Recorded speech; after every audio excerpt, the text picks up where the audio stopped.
Could a set of Indian domestic reforms blunt the blow of steep US tariffs and turn that pressure into festive consumption boom?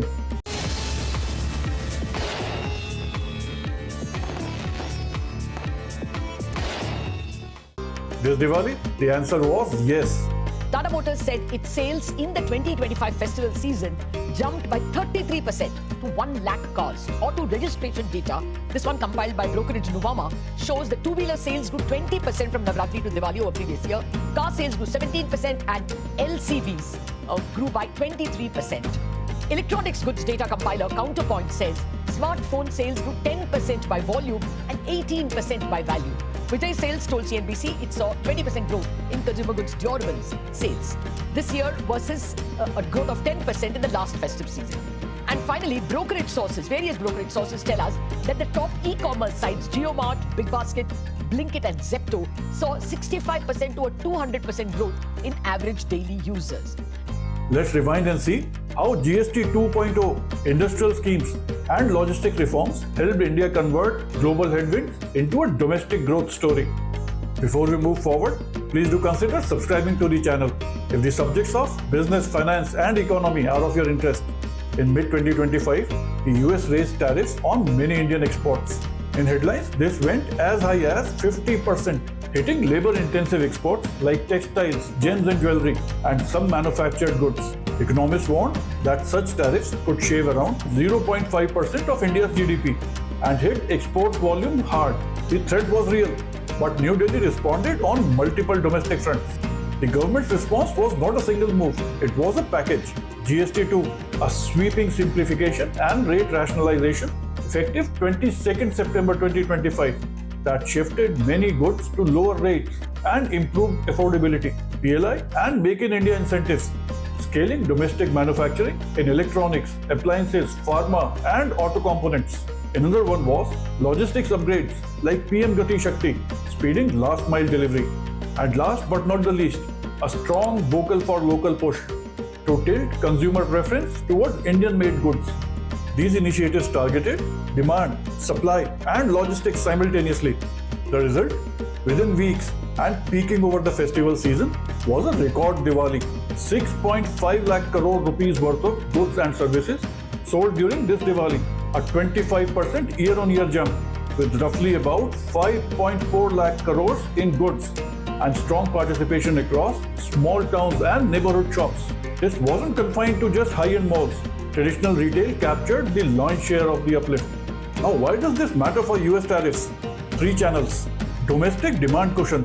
Lower GST rates made many consumer items cheaper, pushing replacement and aspirational buying that partly replaces export-led demand in GDP terms. In other words, weaker external demand was offset by a stronger domestic consumption. Production reorientation. PLI and local investments increased the domestic capacity, reducing dependence on imports and supporting local value addition. Firms could redirect focus on domestic sales and near-home markets. Trade negotiation leverage. Simultaneously, diplomacy and trade talks progressed. Reports of Reuters indicating a near-term move towards the negotiated tariff reduction deal, further easing the exports outlook. Together, these reduced the immediate economic bite of the tariffs. In terms of numbers, the Indian exports to US did see some pressure in certain categories, but the domestic demand surged. Electronics, consumer durables, garments, and home decor recorded strong upticks. Survey has shown a sharp rise in Make in India purchases this Diwali, a behavior shift that protects local manufacturers and reduces the speed at which tariffs erode domestic supply. What does this Diwali performance indicate about India's economy? 3 things. Resilience and internal demand strength. India's large domestic market can absorb shocks through policy-driven demand stimulation. Structural rebalancing. Policy is accelerating and rebalancing. Less reliance on handful of export markets and more on domestic consumption, plus diversifying global partnerships.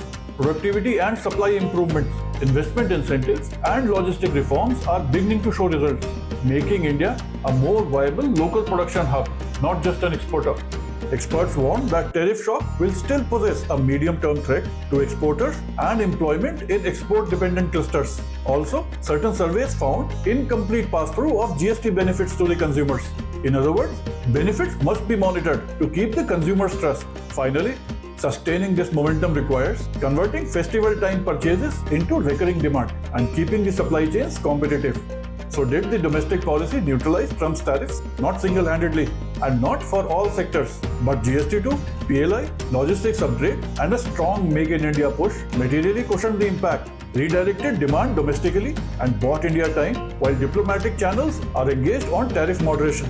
The Diwali numbers show an economy that is flexible, policy-savvy and increasingly self-standing. If you are a retailer or a brand, now is the time to lock local sourcing. Make GST gains visible to your consumers and deepen your reach into Tier 2, Tier 3 markets. Want a 90-day plan to capture post-GST demand in non-metro India? Comment below. I will make one for your category specifically. Which initiatives do you think change the game? Do mention in the comments and do share this video with someone who may need to know. Be inspired, keep building.